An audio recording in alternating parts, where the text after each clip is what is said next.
तीन श्रेणीर व्यक्तिर बिरुद्धे आल्लाह बोलेन आमी निजेई कियामतेर दिन मामला दायर करब। I will be against them in the day of judgment. Three categories of people I will be against them in the day of judgment.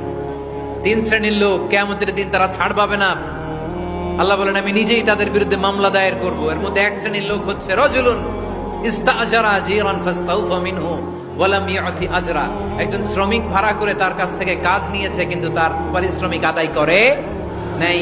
এরকম আছে না নাই? দাপট দেখায় ইউনিভার্সিটির ক্যান্টিন গুলোতে।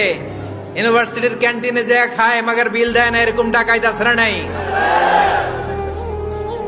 চায়ের দোকানে চা খায় পরে দিমু বিল দেয় না, আছে না নাই? দোকানে যে পণ্য কিনে বিল দেয় না, পরে দিমু, আছে না নাই? কিয়ামতের দিন আল্লাহ তোর এই মাস্তানি ছুটাবে, চিল্লা এখন ঠিক কিনা? আনা খাসমুহুম, আমি নিজেই তাদের বিরুদ্ধে মামলা দায়ের করব। কথাটা কার? এজন্য